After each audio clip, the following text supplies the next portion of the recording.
Isang ang nakakahiyang moment para sa mag-asawang Bongbong Marcos at Liza Marcos sa Canada dahil nagsagawa nga ng kilos protesta ang mga mamamayang Pilipino sa Canada kasama ang mga Canadian kasabay ng state visit ni Pangulong Bongbong Marcos Jr. at pinapalayas nga si BBM sa Canada. Hindi welcome ang mag-asawa. Sinalubong ng mga demonstrador ang pagdating ni Pangulong BBM habang may dalang mga placards at panawagang papanagutin ang administrasyon kaugnay ng mga isyong iniuugnay sa umanay korupsyon at iba pang usapin sa pamamahala. Ayon sa mga nagprotesta, ang umanay patuloy na korupsyon ay kabilang sa mga dahilan ng kahirapan at patuloy na pagtaas ng gastusin ng maraming Pilipino. Nanawagan din sila sa pamahalaan na paigtingin ng transparency at accountability. Narito ang actual video na pagpapalayas ng mga Pilipino at Canadian kay Bongbong Marcos sa Canada. Panoorin natin. Sinalubong umano ng protesta at pinapalayas ng ilang mga Pilipino at dayuhan si Pangulong Marcos Jr. sa pagbisita nito sa Canada. Pero ano nga ba ang salubin ng maraming Pilipino sa pamumuno ni PBBM? May report si Hearted Molina. Sinalubong ng kilos protesta si Pangulong Ferdinand Marcos Jr. sa kanyang pagbisita sa Canada. Makikita sa video ang mga demonstrador na may dalang mga placard na may mga katagang Marcos Layas bilang pagpapahayag ng kanilang pagtutol sa administrasyon. Hindi lamang sa Canada nagkaroon ng mga kilos protesta, sa iba't ibang bahagi rin ng Pilipinas, nagsagawa ng mga pagtitipon ang ilang mga grupo na nanawagan laban sa administrasyon. Makikita sa kanilang mga placard ang mga mensaheng Save the Philippines, BBM palayasin at bawiin ang mandato kay BBM. Kapansin-pansin na hindi lamang mga Pilipino ang nakikisa sa protesta sa Canada. Maging ilang dayuhan na nakilahok sa demonstrasyon ay nagbitbit din ng mga placard at nagpahayag ng panawagang paalisin si Pangulong Marcos habang isinasagawa ang kanyang pagbisita sa naturang bansa. Nakakahiya, no? So ito pa yung ibang senaryo. Itong paglabas ni BBM sa Jollibee sa Canada.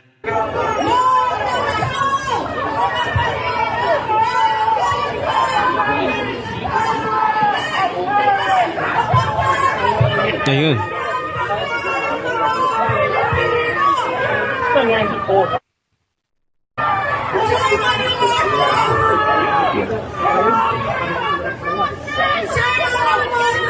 Ayun si BBM. Ay, diba?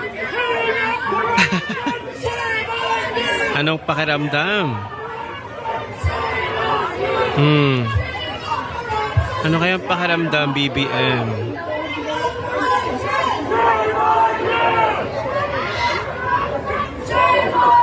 Shame on you. Ano ka ngayon?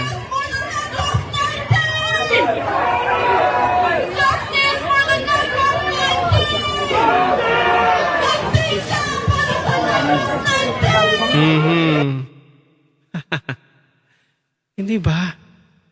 Kung wala kang ginawang kagaguhan sa Pilipinas, kung wala kang ginawang mali at walang korupsyon sa Pilipinas sa iyong pamumuno sa Marcos administration, hindi naman magiging ganito ang mga Pilipino sa iyo, Mr. President. Gustong-gusto na nga nilang ikay bumaba sa pwesto, kaso ayaw mo, makapal ang mukha. At mas lalo pang nagalit ang taong bayan nang ipinag-utos ng Sandigan Bayan na i-archive ang kaso laban kay Zaldico. Iniutos nga ng Sandigan Bayan 7th Division ang pag-archive sa kasong graft ng pugante at dating mambabatas na si Zaldico ayon sa Anti-Graft Court. Higit na 6 na buwan na hindi pa nahuhuli o nakakulong si Zaldico. Mula lang maisampa ang kaso laban sa kanya. Ang tanong, hinuhuli ba ng Marcos admin? Parang hindi naman yata. Kasi kapag nahuli ito, tiyak sasabog ang lahat ng baho ng mga kasabwat sa pagnanakaw sa kaban ng bayan. Diyos ko po, i-archive ang kasong graft laban kay Zaldico. Ano to, exempted? Oh, mga Pilipino, papayag ba kayo nito? Yung mga nagnakaw ay exempted na sa kaso. Ito ang video, panoorin natin. Ipinag-utos ng Sandigan Bayan 7th Division ang Ayo. pag-archive ng kasong graft laban kay dating Congressman Zaldico. Kaugnay po ito ng maanumalyang flood control project sa Hindi na natapos. Nawan, Oriental Mindoro.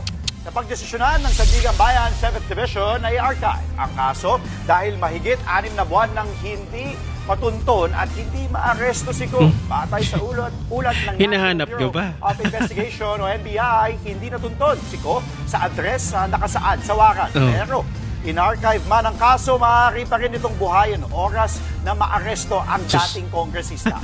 Wala rin daw na ibigay na karagdagang impormasyon ng prosekusyon tungkol sa kanyang kinaroroonan. Noong Abril, napaulat na humihingi umano ng asylum si Go dahil sa umunay political persecution. Mga kapatid, Angela... Maaari daw buhayin ang kaso laban kay Zaldico kapag naaresto na. Ang tanong, kumikilos ba ang gobyernong ito para maaresto si Zaldico?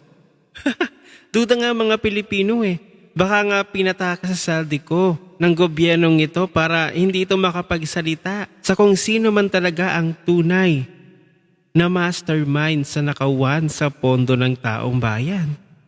Anong sinasabi ninyo na bubuhayin ulit ang kaso kapag siya'y naaresto? Hindi nga yata kumikilos ang gobyernong ito para hanapin, arestuhin si Zaldico. Nauna pa na ipapakulong si Senator Marcoleta na hindi naman nagnakaw sa kaban ng bayan, na siya pa nga yung #1 na vocal, nagsasalita, lumalaban sa korupsyon.